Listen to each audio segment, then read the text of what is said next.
Good morning, or good afternoon, or good evening, wherever you are. Welcome to this webinar on mindful leadership.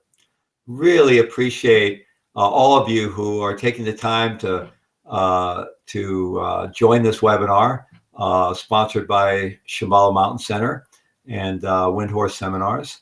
And just really want to welcome all of you. And I really wish I could see all of you. I wish I knew all of your names. I would really like to connect with each of you personally, but I'm really going to try to, as we go through this together, really try to hold that sense of your actual presence, the individuals that you are. So really welcome, and I hope we have people from around the world. I assume we do. This has been an amazing journey. The second annual Awaken the World conference with so many amazing presenters, and just what a beautiful journey it has been. And if you haven't had a chance to watch all the presentations yet, or even if you have, I really encourage you, if you haven't already purchased the resource package that comes with all kinds of bonuses, to really consider doing that, because it is such a treasure trove of wonderful teachings on meditation and mindfulness and engaged spirituality, engaged mindfulness, and just really about transforming our world. And it's just such a resource. So I'm going to talk a little more about that later. Later in the presentation, I'll also talk about how we can go deeper with this mindful leadership training with the online course that I'll be offering. But right now, we're going to jump in and start exploring mindful leadership. And please post your questions on the website as we go along, and we will have a Q&A later on, and the Shambhala Mountain Center staff will post the questions to me, and I'll be able to answer them. So please do be posting your questions. So this is called the 7 keys to mindful leadership, or you could say 7 principles or 7 steps for mindful leadership. And the first one is mindfulness and presence. Mindfulness and presence. So I'd like to invite us all to just take a moment to practice mindfulness together. And so we can really begin this exploration today in that way. So if you would, take a good posture in whatever kind of seating arrangement you have. Maybe you're in a chair at your desk at your computer, or maybe you have your mobile phone and you're sitting somewhere, or maybe you're kicked back on your couch. But whatever your situation is, just take a good posture, a comfortable posture, and just begin to bring your attention to the body. Feeling the contact between your body and whatever you're sitting on or even lying on. Feeling the contact between your feet and the ground, if they are in fact on the ground. But just really feeling that contact between our body and the earth, whatever we're sitting on, that connection to earth. And feeling all of the actual tactile physical sensations that arise at that point of contact, or those points of contact. And just being curious about that field of actual tactile physical sensation.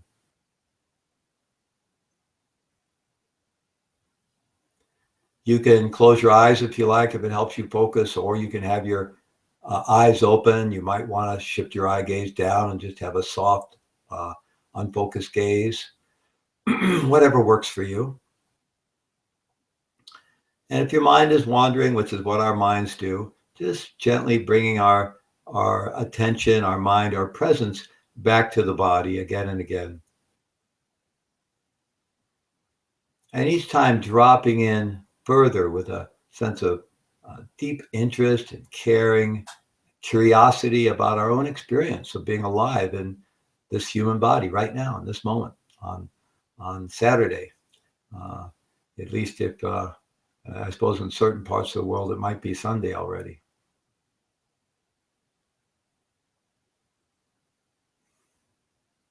And gradually expanding our awareness throughout the body, noting and being willing to directly feel all of the tactile sensations that arise on the surface of our skin, the contact between our skin and our clothing, the air and the room, the movement of air, the flow of air with the in-breath and out-breath across our nostrils, or parted lips if we have our If we have our lips slightly parted, our mouth slightly open, maybe we feel the coolness of the air across the nostrils on the in-breath, or the coolness of the air hitting the back of the throat.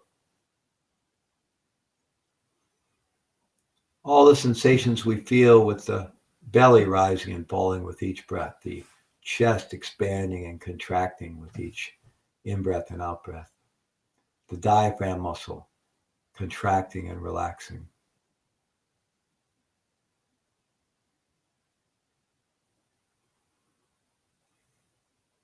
One of our amazing capacities as human beings is our conceptual mind, and the ability to have abstract concepts. And we've been able to be incredibly creative with that power of our mind.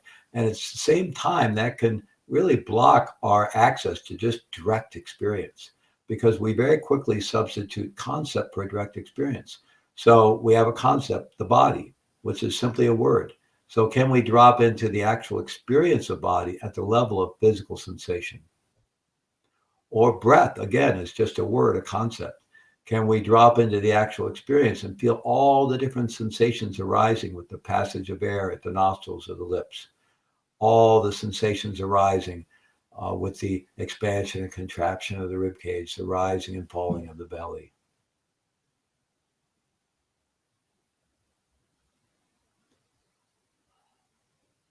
And if we notice ourselves observing all of these sensations, that's already a great skill of mindfulness. Here, the invitation is to see if we can drop into direct experiencing, direct feeling, without the need for an observer or even a feeler, sort of collapsing that subject object separation or duality a little bit, and just resting our mind in the actual flow of sensate experience, breath after breath, moment to moment.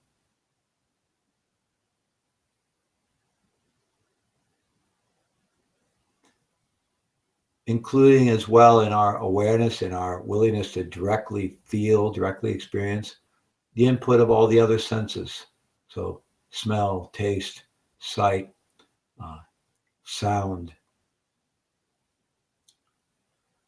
any layers of emotional tone or mood that might be present, from peace and contentment or gladness to sadness or frustration, anger. And as well, the activity of our cognitive mind, thoughts coming and going constantly, willing to be in the flow of that sensate experience at all those levels, and willing to really feel it directly, and just welcome each moment, each arising, with interest, curiosity, and appreciation for another moment of life, or this incredible, mysterious thing we call life that occurs breath after breath.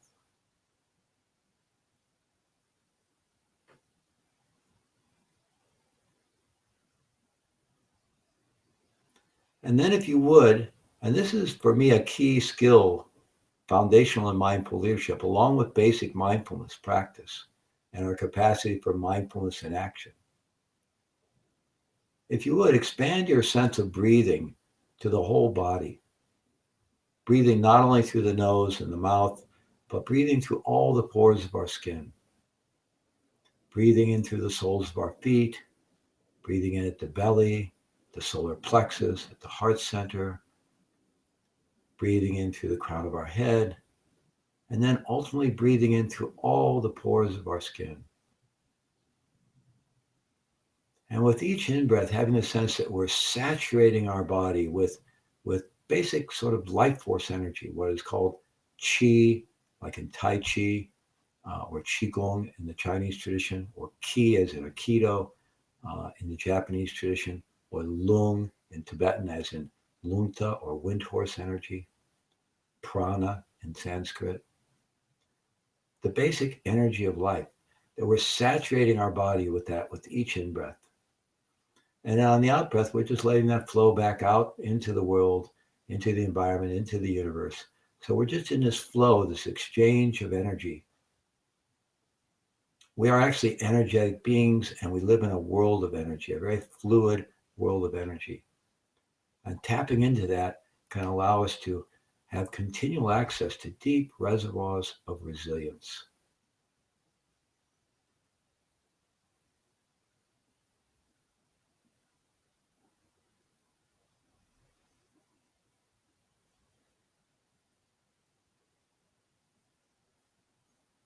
As we breathe in and saturate the body with this life force energy, it has a quality of light and warmth, energy.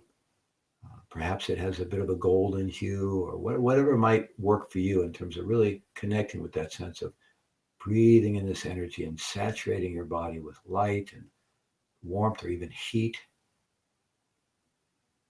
And then letting it go on the out breath back into the world.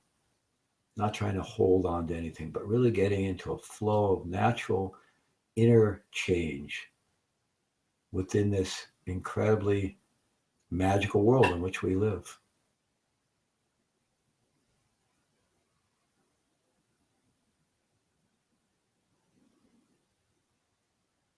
Okay, thank you. So I'd like to encourage you to continue that practice every time you can remember as we go through this webinar together. You can just kind of flash that. Flash a connection to your body, flash a connection to your breath, a connection to the earth, and that sense of breathing through all the pores of our skin. And just see how you feel at the end of this webinar. You might find a difference. Clearly, as we're doing that, and we're very mindful of body, and we expand that to be mindful of our environment, this is really about being present, right? So this first key to mindful leadership, mindfulness and presence, is learning how to be fully present with ourselves and then fully present with others. So what makes up our own experience? Just the things we were reflecting on. The actual experience of body, all the tactile sensations externally and internally within the body that make up the experience we call body. And it's constantly changing, very fluid, dynamic field of tactile physical sensation. Then we have the other sense perceptions, all the input coming in through the other sense perceptions, sight, sound, smell, and taste. We have our emotional experience. We are feeling beings, and we experience the full range of human emotion, from love and benevolence and compassion and peace and joy and gladness to sadness, frustration, anger, even hatred and envy. All normal human emotions. Never any reason to feel bad about experiencing any of these emotions. Of course, we can be conscious about what we act on and don't act on. And to do that requires mindfulness and presence. But there's no reason to feel bad about any of these emotions. In fact, embracing the full spectrum of our human emotional life is really key to developing the qualities of mindful leadership. And then, of course, we have our cognitive experience, our thinking mind. And it's all over the map, as we know. And we have brilliant thoughts, wise thoughts, silly thoughts, perverse thoughts, boring thoughts, exciting thoughts, visionary thoughts. It's all over the map. And again, no reason to feel bad about any of them. And they're just the stuff of being a human being, our human legacy. And we have our particular family legacy, our cultural legacy, our individual legacy. And it's just the stuff that's there that arises. So no reason to feel bad about any of it ever. And at the same time, we can be conscious about what we cultivate, what we don't cultivate, what we act on, what we don't act on. And again, these are inherent in this idea of mindful leadership. So being present with ourselves is the ground. And when I think about leadership, I really first think about being in a leadership position with ourselves. Right? For me, being in a leadership position with myself. So what does that mean? Well, I'd like everyone to just close your eyes for a moment, if you would. Just bear with me here and close your eyes for a moment. And just really openly ask yourself, to what degree am I really in a leadership position with myself in my life? Or conversely, to what degree do I often feel like life is something that's happening to me? And I'm in a reactive mode to it. I'm coping with it. I'm dealing with it the best I can. And I often feel that I'm kind of being pushed here and there by life and the circumstances of life and the people in my life and the situations in my life. So there may be all kinds of different things coming up for all of you. I'm sure we have a very diverse audience, and some of you may feel like, yeah, I am pretty much in the driver's seat. I feel like I'm directing my life in many ways, not all the time, of course. And for some of you, you may be thinking, I'm like, I'm trying to ride this wild bull and, call my life and conditioning, and it's dragging me here and there. And I don't really feel like I'm in a leadership position at all with my life. And, and that maybe sometimes we feel one way, sometimes we feel the other way. But even if you're one of those people that initially feels like, well, yeah, pretty much I'm in a leadership position with myself, that very well may be true, and I really want to affirm that, and that's wonderful. And at the same time, I would ask you to question it. Question it. Just to okay, really, and to what degree, and when, and where, and how, and when not. So just have that as an open inquiry, because certainly, no matter to what degree we are in a leadership position with ourselves, we can always improve on that. So just a deep inquiry there, right? So, the human condition, it is what it is. And again, there's nothing wrong with it. This whole thing of the fact that we exist and that there's this universe and human beings with 2 eyes, 2 ears, 2 legs, 2 arms, and why it's that way instead of some other way, a great mystery. But nonetheless, it's here, and it's amazing and magical and very challenging. And none of us come through childhood unscathed. And inevitably, it's just the nature of things that we develop a psychology that is really survival focused and essentially fear based. And, to varying degrees. If we had a very supportive, very loving, very stable uh, upbringing and family situation, it'll be less so. If we had a less supportive, more chaotic childhood situation, it's going to be even probably more fear and anxiety. But it's basically the human condition that, our whole psychology and physical organism and neurobiology is set up around survival, which is why neuropsychologists talk about this phenomenon called the negativity bias, that we pay more attention to negativity because our brain is set up to survive. So we pay attention to danger and negativity, and positive experiences, when everything's going well, tend to go right on by. They don't go into long-term memory. So we tend to have a lot of negativity and really imprinted in our neurobiology, and so that's just the human condition, and there's nothing wrong with it. It is what it is. But the human condition unexamined leads to further suffering, really. And fear-based, survival-based strategies for living life, they really contribute to the world as we know it, which has a lot of suffering in it. And I think it's really the human challenge to rise above that, right? To embrace it, but through embracing it, to rise above it and develop not less fear-based ways of living, or even completely fearless ways of living, right? So cultivating the practice of mindfulness and really examining the human condition, examining our life moment to moment by being fully present with ourselves is the ground for doing that.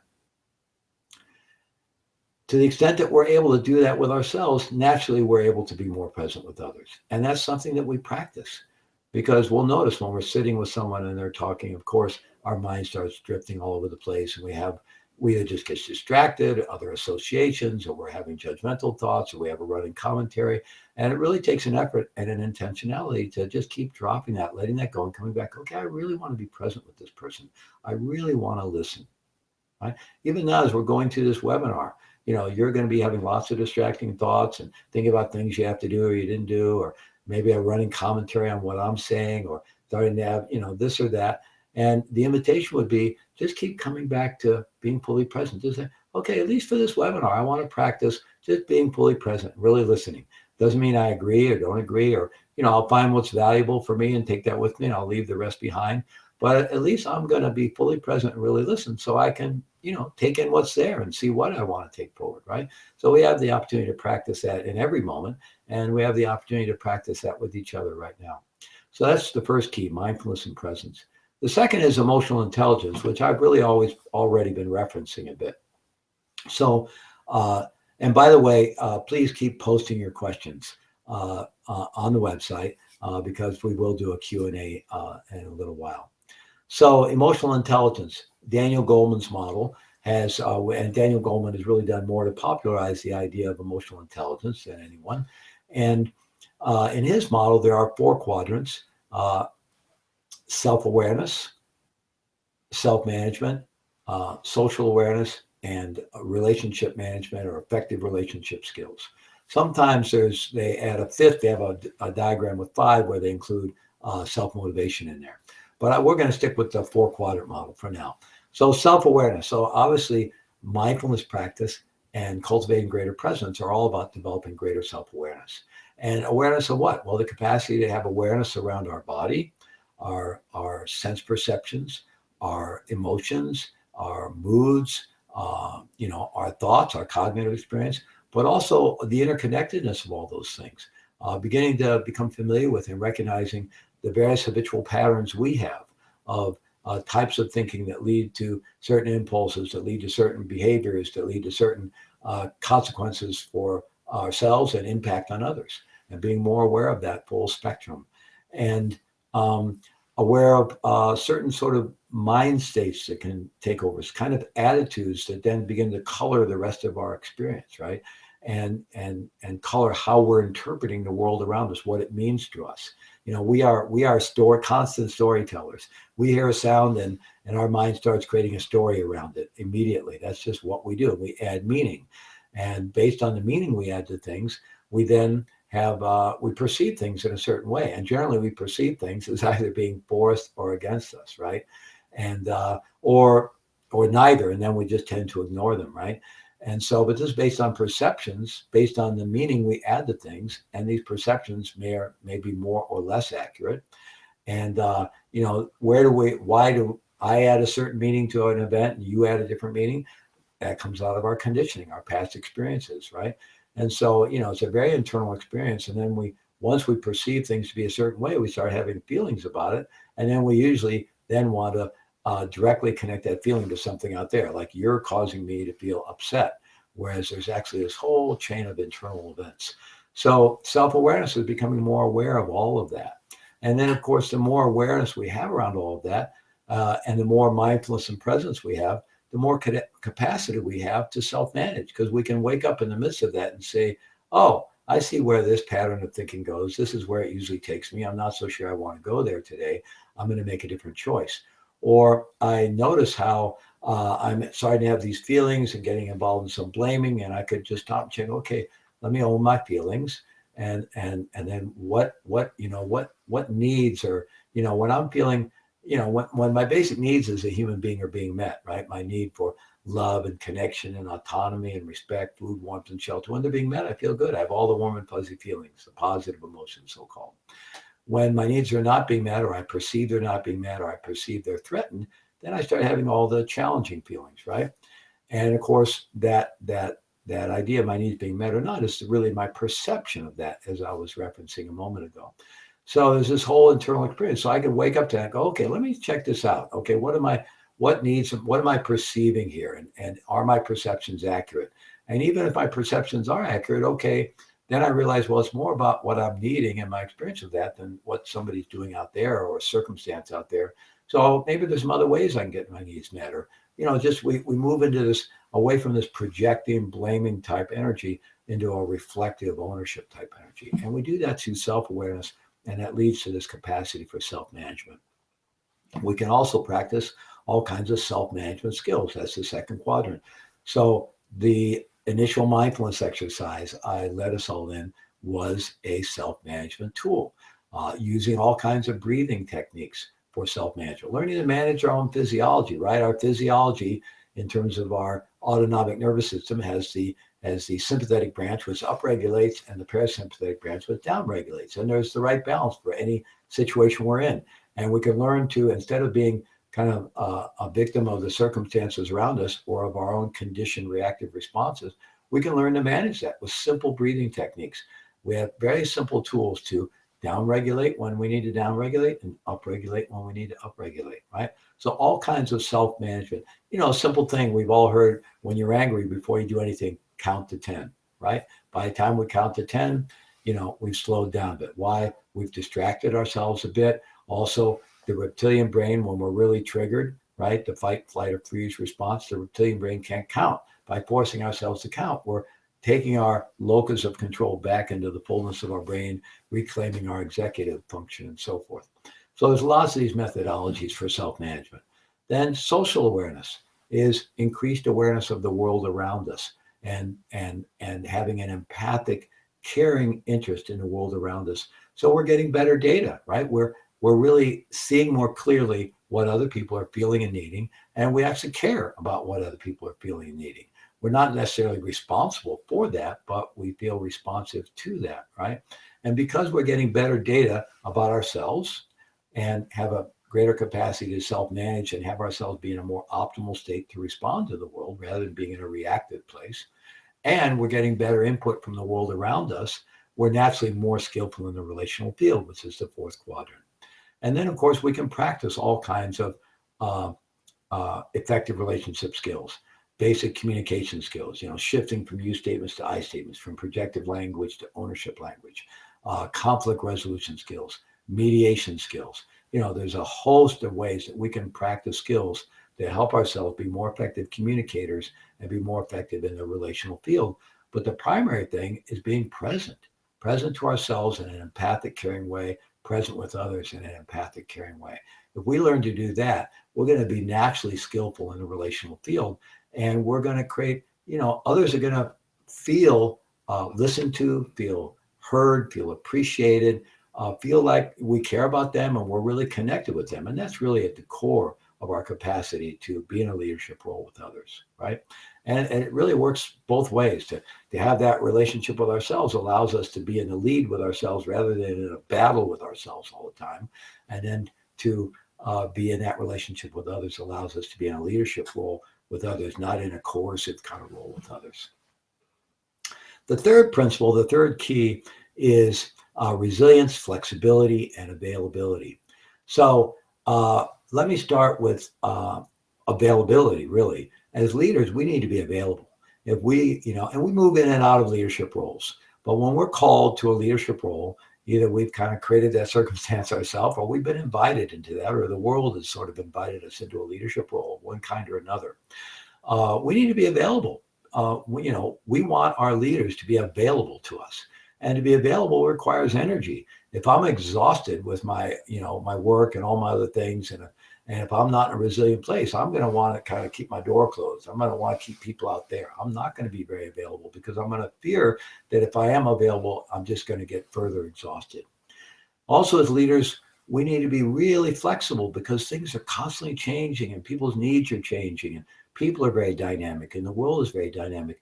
And so being a leader is about meeting people where they're at, meeting situations where they're at. So we actually get in relationship with what is, right? So that requires tremendous fluidity and flexibility. And of course, we tend to kind of get stuck. Okay, I got this figured out. This is the way it is. This is what I'm going to do. And, I'm going to stay stuck with there until I have to move it, right? But being in that more fluid kind of place requires is a innate quality of mindful leadership to have that fluid, flexible quality, being able to be in a responsive state to what is, and what is constantly changing, right? So all this requires resilience. What do we mean by resilience? Resilience technically is our recovery time. Once, for example, if I start jogging and my heartbeat goes up and then I stop and I go into a rest state, how long does it take for my heartbeat to come back to normal? Well, the better shape I'm in, which means I have more physical resilience, the shorter that recovery time is, right? The shorter time it takes to come back to my normal heartbeat. So if I happen to get sick, how long does it take me to recover? If I get an injury, how long does it take me to recover? If I get triggered emotionally, how long does it take me to recover? If I go through a really, take a real hit in my life, something, a major loss, how long does it take me to recover? These are measures of resilience, that recovery time. And you can also look at it as kind of our reservoir. It's our batteries, I think is a nice analogy. Do we have our batteries low? Do we have a full battery? Have we topped our batteries off? How many batteries do we have in our battery pack? So sometimes I do mindfulness-based wellness and resiliency training with correctional officers and law enforcement, first responders. And we talk about all the things they can do off shift to add to keep their batteries topped off and to add more batteries to the battery pack. So they develop greater physical fitness and resilience, mental fitness and resilience, emotional fitness and resilience, and spiritual fitness and resilience. So there's all kinds of things, and you all are aware of many of the things that you would do in these four spheres of your life to increase your fitness and resilience. We don't always do all the things we know to do, but there's many common sense things we can do. And then there's many mindfulness-based approaches that can really leverage our efforts to deepen our resilience. So essential quality to being a mindful leader is having that depth of resilience. And, that exercise I did at the beginning, has anybody remembered to do that? Flash connection with your body, connection with the earth, I call it breathing through all the pores of your skin. I lead a lot of trainings, and I do that while I'm leading trainings. And instead of at the end of the training being exhausted, I'm actually energized, and I've been well fed and nurtured by being in a transformative space with people, and I really enjoy doing the work. And because I'm taking care of myself physically in that way, at the end of the training, rather than being exhausted or depleted, I feel actually energized. So these simple skills really work. The next key I want to go to is, again, if you have questions, please post them there on the website. We'll go into the Q&A in just a few minutes. Integrity and ethics. There is broad agreement among all the theorists and the writers on leadership, the trainers, thinkers about leadership, that integrity and ethics is just foundational to our capacity to lead. Our ability to influence others in a positive way, which is what leadership, and to help others focus on particular goals, aims, and visions, is really what leadership is all about. And to do that, our integrity is at the really core of that. That our insides match our outsides, that we have a clear set of ethical principles that we've articulated for ourselves and that guide our lives. Because we'll get into we can get into a lot of seemingly murky situations as leader, and challenging situations as leaders, where maybe policy says to do this, company rules say to do that, the law says to do this, our own moral compass says to do something else. And we're in this place of moral ambiguity, and it creates a quality of what people call moral distress, or even spiritual distress. It could be, economically, or in the for-profit world, or even in the nonprofit world, just the realities of competition. We may be tempted to move off our moral compass just because of the expediency of trying to do something to ward off a financial or economic danger, or take advantage of an economic opportunity. But really having that clear moral compass and a clearly articulated sort of code of ethics for ourselves, and then living by that, and being accountable, keeping our word. These things are critical to our ability to really be influential as leaders. So integrity and ethics. Then the next two come from other trainings that I lead. Radical Responsibility is a training I've been leading around the world for many, many, many years. And then the next one will be Radical Possibility, a new training that I developed a couple of years ago. Radical Responsibility is, in essence, a choice to embrace 100% ownership for every circumstance in our life. And when you think about that, that's pretty radical. Many of the circumstances we find ourselves in, when we reflect, we know we did have a part in creating. And some of them, maybe we created them whole cloth. In other cases, there's stuff happens, other people have their part in things, but we had a role to play, and we can own that. But there may be circumstances that really the whole world would agree just landed on my head, right? They just landed on my head, unless it has to do with past lives, or if one believes in such things, and who knows about that notion of karma and so forth. But apart from such a notion, it really just landed on my head. And everyone would sympathize with me that that I could blame the world for it, fate or God or karma or whatever, and not feel like I'm really an innocent victim here. So that's all well and good, and we may need to go there, or we may even have times when we're blaming others and the need to vent. But at some point, can we come back to this perspective that even a situation which we feel we had no hand in creating, here it is, it's in my lap now. It's not in John's lap or Mary's lap, or, it's in my lap, right? And really the only really creative, empowering question at that point is, what am I going to do? What am I going to do with it? So that is really a powerful golden question in our life. That's part of the Radical Responsibility model. That's how we get out of the victim position. And by that, people are truly victimized in life, and I'm not in any way lessening the reality of that, and the empathy we need to have, and the support we need to provide to people and ourselves when people truly are victimized. But what I mean by the victim mindset, it's just that it's a mindset. And any time that I'm having internal states that I'm, are not so comfortable. I'm not happy. I'm upset or whatever. I'm frustrated or irritated or angry about something. And I attribute the causation for that to something outside myself. And it seems very reasonable and rational to do that. Of course, we can reflect that reflection I did before about perceptions and needs and feelings. I think we realize there's a whole internal landscape that has a lot to do with that. But nonetheless, when I do that, I'm essentially giving away my power. And, I may, as I said, I may need to vent, but at some point, can I come back to realizing really the only place I have any really power is over what I do with this. So the question is, what can I do? Here's this circumstance in my life. I may wish it would never happen to myself or anyone else. It may be criminal. It may be net, but here it is. What am I going to do with it?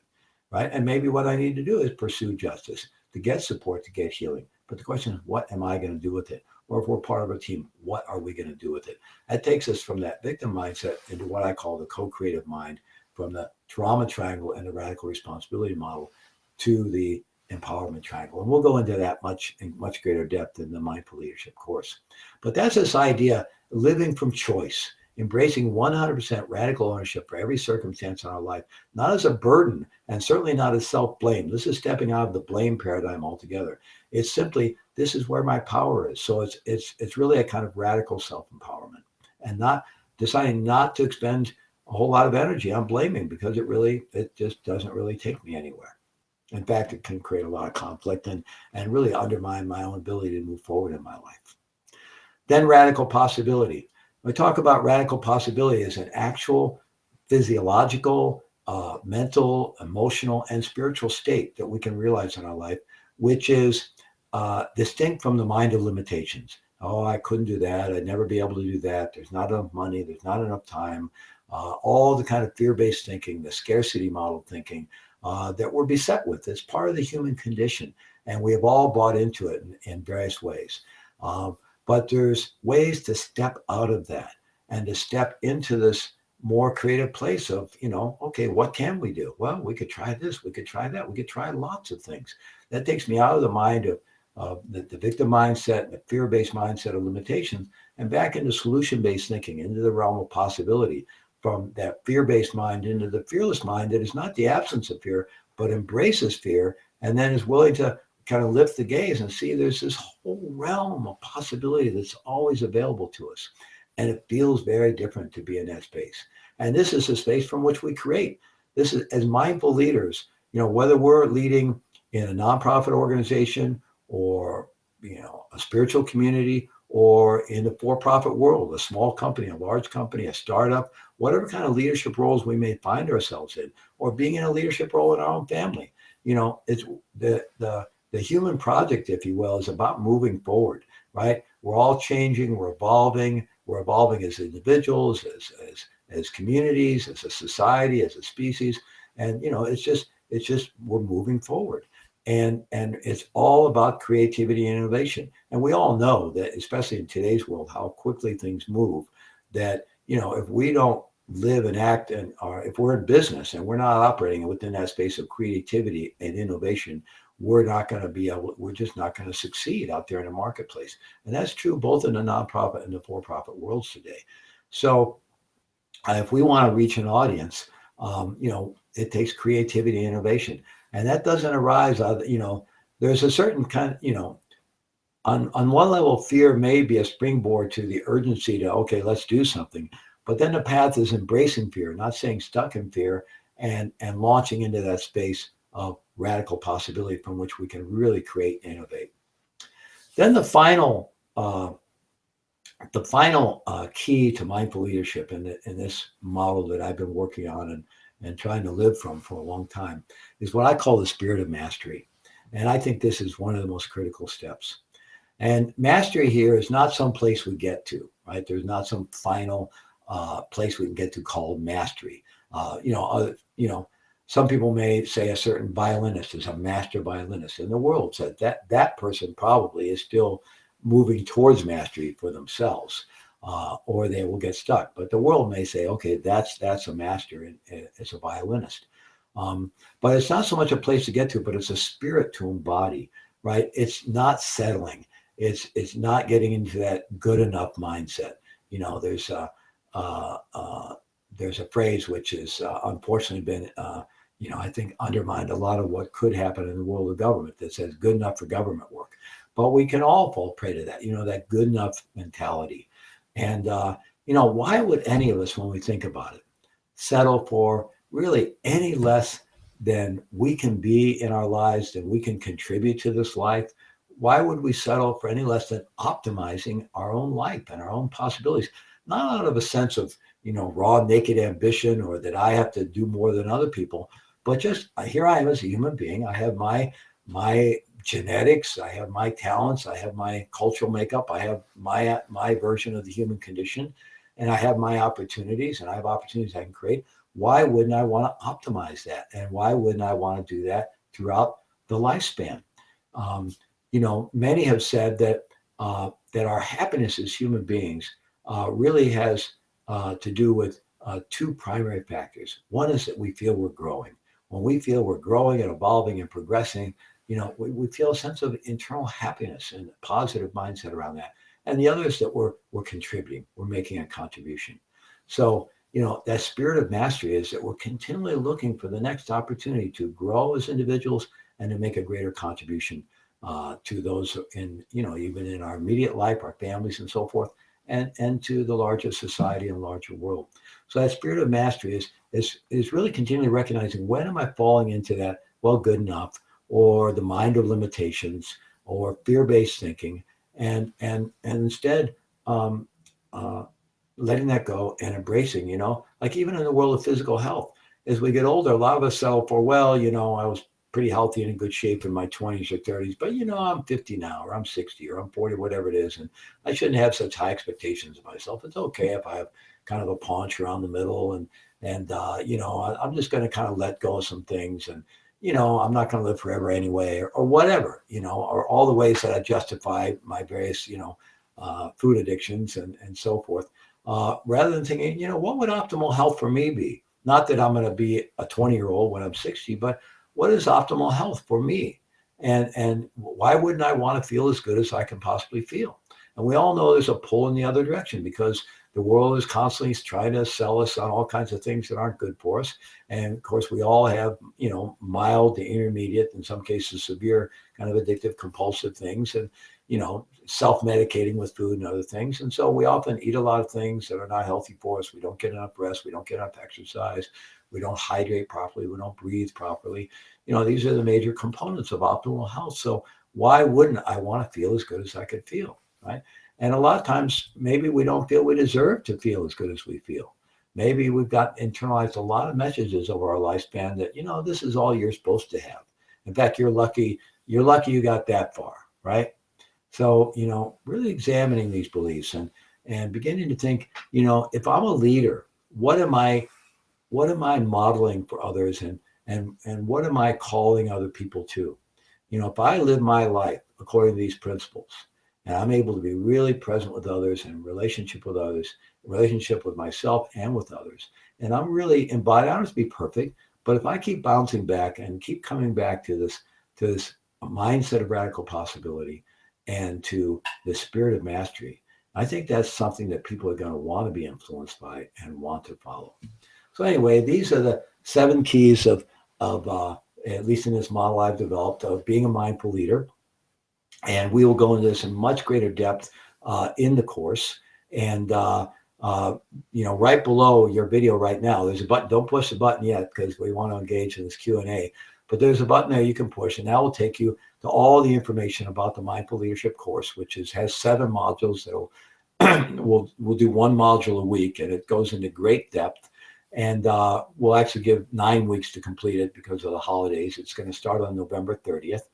And we're making a really fabulous offer about that, of being able to do that course, which for only $297, which the course itself usually would sell for $397. And there's all kinds of other bonuses that come along with that. So the whole package is really worth $875. Bonuses from the recent Awaken the World conference, the Maull Mountain Center conference, membership in my Windhorse Seminars online community, and access to my premium archives, and all of this, which really totals to a value that's somewhere in the neighborhood of $875, and we're offering that today to this community that we've gathered together for the Awaken the World Conference for just $297. And I'll talk a little bit more about that in a moment. But let's take some questions now. Let's see if hopefully we've generated a few questions here. And let's see. The experience of radical possibility. Yeah. And we'll spend some real time on that in the course. I developed this has been a growing thing in me. I go out and do all kinds of trainings, around the world, and I'm delivering trainings. I'm reading constantly. And this is something I had really started to pick up from a lot of successful people and interesting people and people with very creative lives, of this idea of living in possibility and what I started calling radical possibility, and really stepping out of the mind of limitations and staying outside of it and living outside of it as much as possible. And the possibility of that, I got really interested in that. So I designed a training, which I delivered for the first time in October of 2014 in Providence, Rhode Island. And it started off 6 hours on a Friday night, and then it went on Saturday from 9 a.m. to midnight, and on Sunday from 9 a.m. to midnight. So long hours. And we were constantly, we did some, various times we were doing mindfulness practice exercises and breathing practice exercises, but we're doing a lot of movement. We're doing a lot of dancing. It was very high energy with a lot of dancing and pair working dyads and working small groups and triads and journaling and, continual activity and a continual call to step out of the mind of limitations, and to really get in state, that we can kind of slop down, as we all know, and get into that, kind of, or, we can sit up straight and, kind of actualize our energy and be in state, be fully awake, fully energized, and our whole physiology changes, and what we can take in and what we can accomplish with that, and what we can manifest, what we can create, is radically different when we're really present and fully energized. And so this training, the idea of this training was to see if we could spend, I think the total was something like 34 hours. Could we stay? And people ended up getting like 4 or 5 hours sleep because of the long hours, and they had to go home. It wasn't residential. They had to go home and go to bed. So they got about 4 or 5 hours sleep. And the idea is, could we stay, other than sleeping just a little, stay in this mode of radical possibility for 34 hours? And would that create a deep imprint for people and get them to experience this? And at the end, we did the closing processes on that Sunday night, and people were talking, they were so scared to do this training. And even once they got there, going, oh my goodness, this is like way more than I could possibly ever. We had several people in their 60s, going, this is way over the top. I don't know why I signed up for this. This is crazy. And there they were in this closing circle on Sunday night talking about, I feel stronger and more energized right now than I felt when I got here on Friday evening. And they were amazed. They were literally amazed. So it really is a physiological state that we can access. One of my early teachers, Trungpa Rinpoche, great Tibetan master, one of the great masters, recognized by his peers as really one of the great masters of the 20th century, talked about that we all live in kind of a bank of energy, of limitless energy. And certainly we do have to eat and sleep and take care of ourselves. But there's a lot of stories of, human beings and yogis from many different traditions in human history and around the planet of people accessing extraordinary abilities.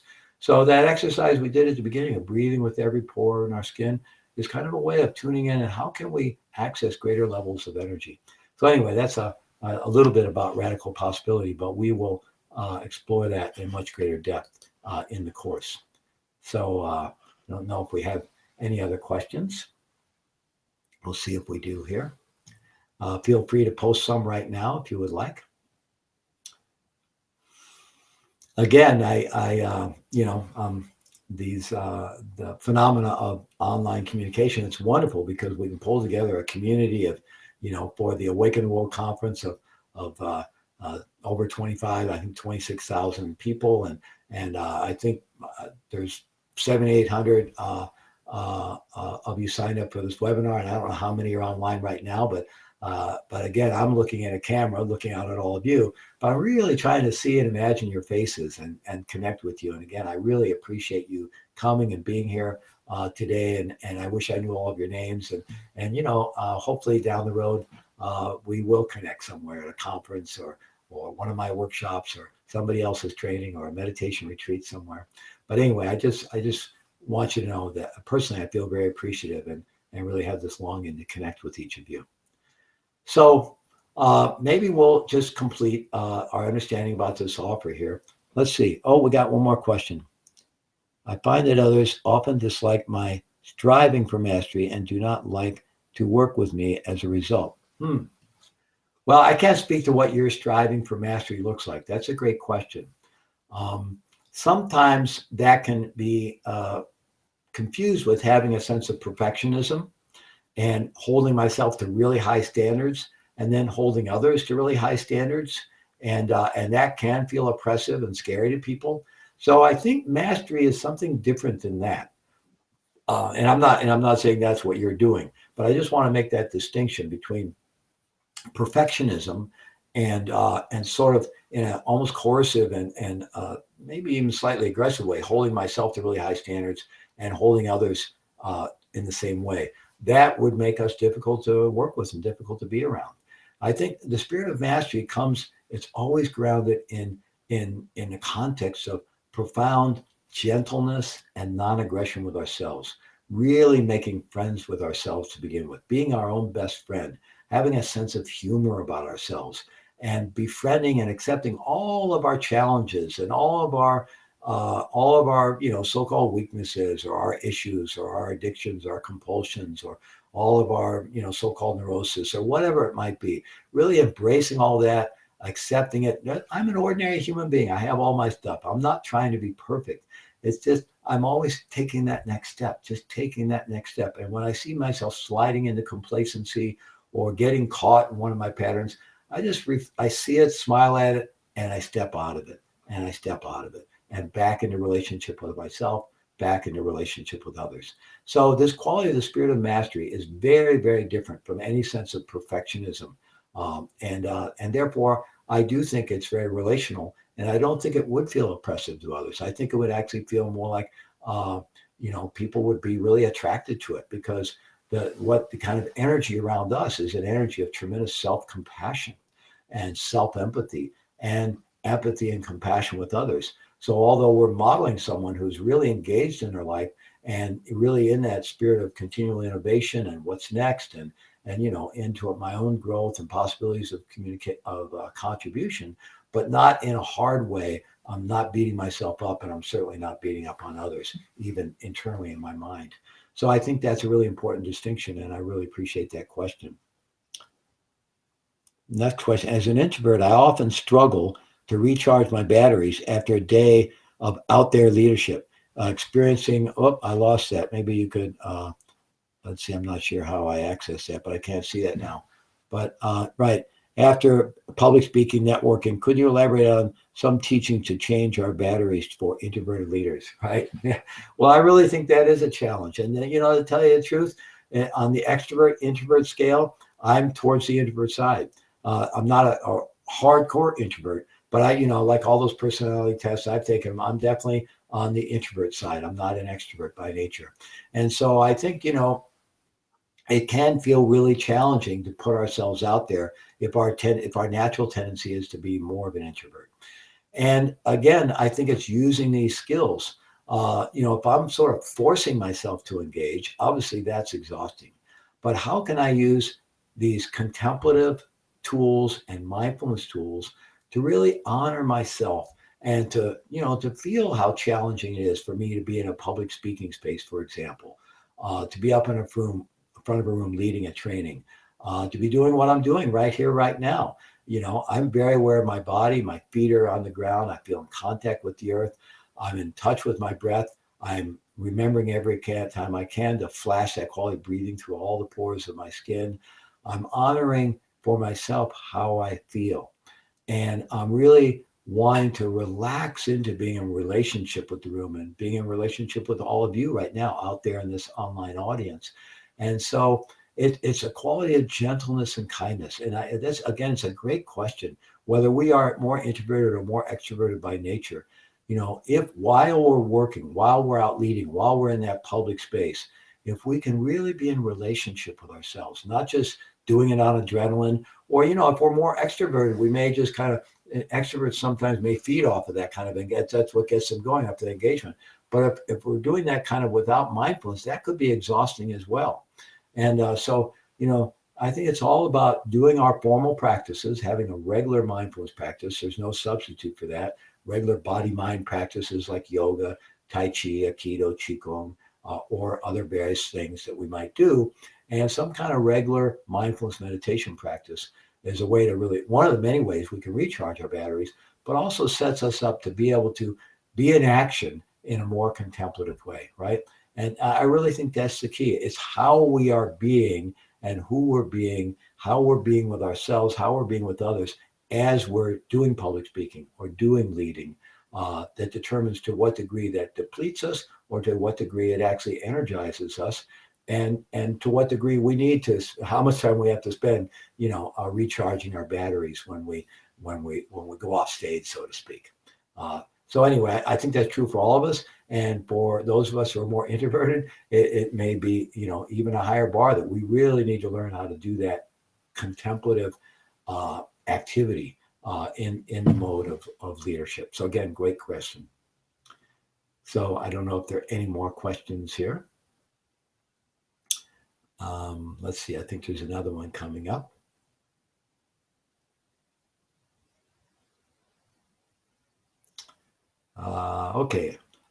Okay, I guess it is. Oh, okay, we're about time to wrap up, but we have time for one more question. And then I'm going to clearly explain this wonderful offer from Shambhala Mountain Center.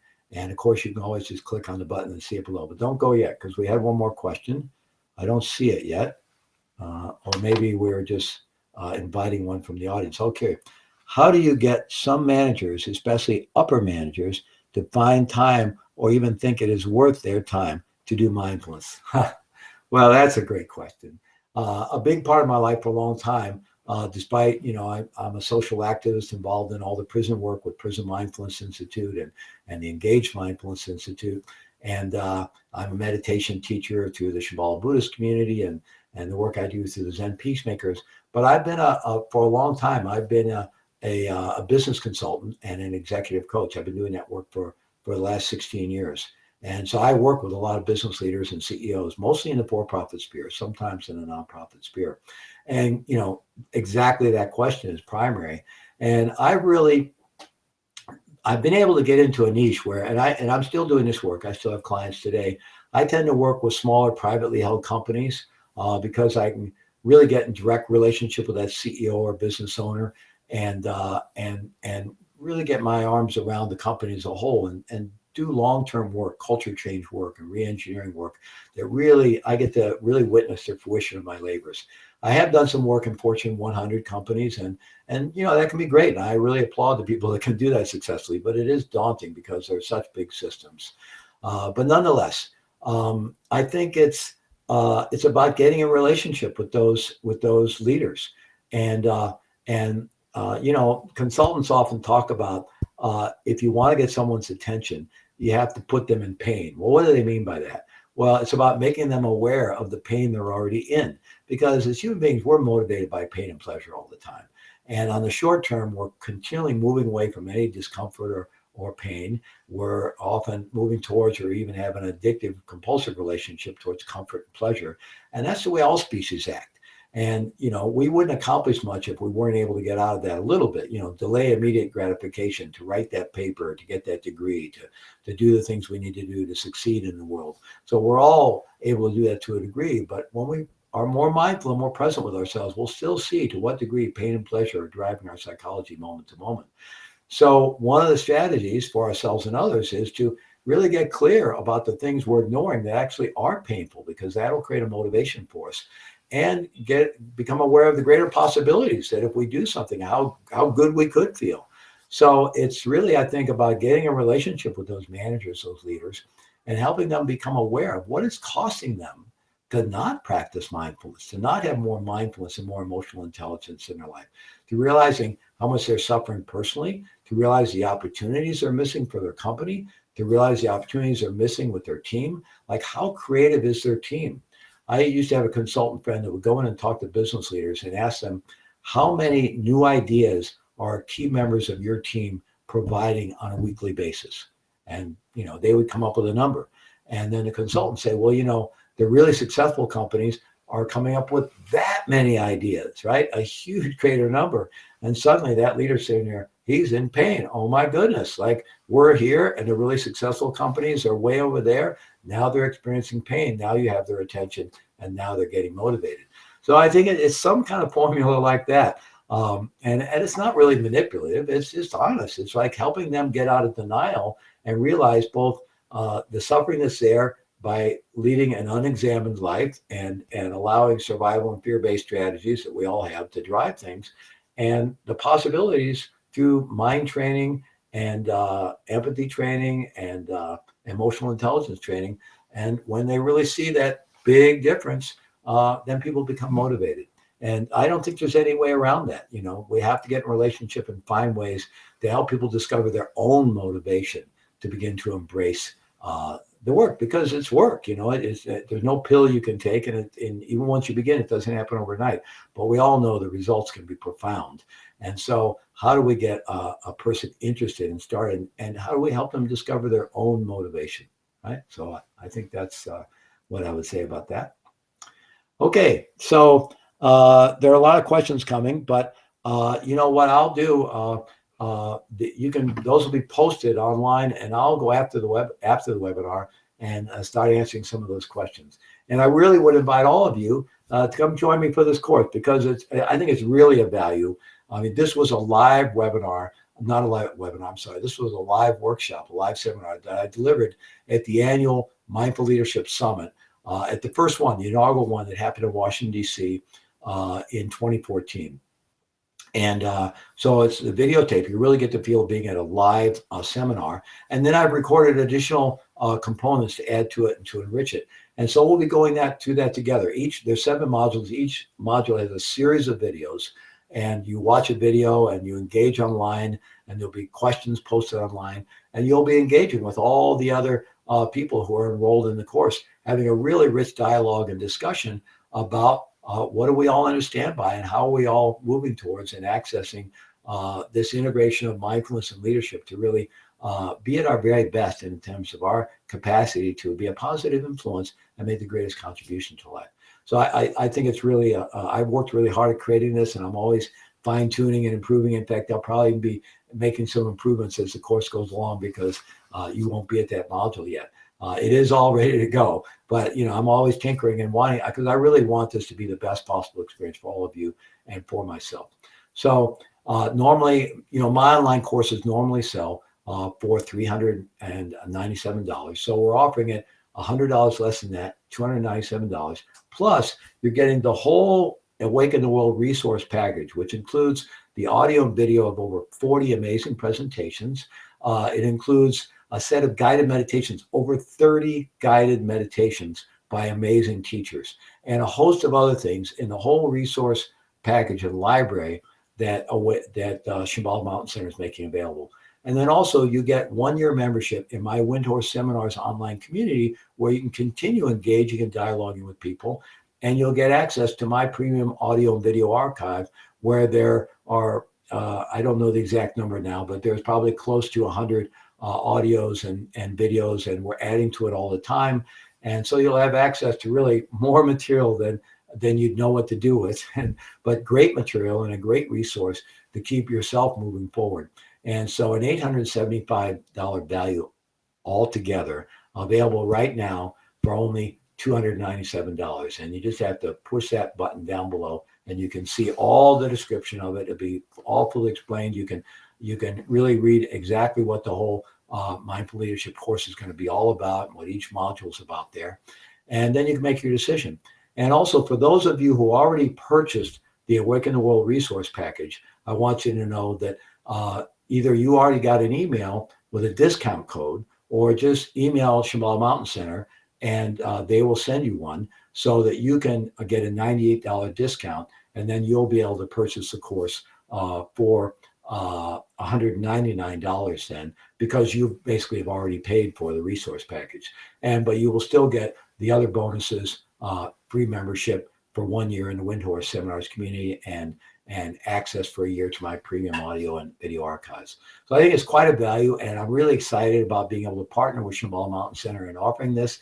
And I really hope Many of you will decide to leap in and take this course because we're really going to explore in depth each of these 7 keys to mindful leadership. And, I hope you got a sense of it today, and I hope this created value for you today and some distinctions and ideas that you can run with and apply to your life right now. And, as you might well imagine, if we spend, 7, 8, 9 weeks together, really exploring it in depth, the value you're going to receive is all that much more. And you'll also be making a contribution to others because, by engaging online with others, it's going to be a learning community and we will all learn from each other. And so we have both the opportunity to learn, the opportunity to contribute, and it's really a doorway into beginning to embrace that spirit of mastery ourselves and to learn to live in that place of both radical responsibility or radical ownership and radical possibility, and to actualize our lives for, for ourselves, our families, and for our communities, and for the world. And we all know the world sorely needs more mindful, compassionate, responsible, and people who embrace this spirit of mastery. So it's been great to be with you all today, and thank you very much for showing up for the webinar. And continue posting your questions there online, and I'll get back online a little later and start answering some of your questions. So just keep please checking back to this webpage, and then we'll carry forward these questions. I'm going to take all these questions and capture them, and then we'll bring them in to the Mindful Leadership course as well, so we can continue this dialogue with those of you who decide to join us there. So thank you very much. Again, this is Acharya Fleet Maull for Shambhala Mountain Center and Windhorse Seminars, and I wish you all the very, very best.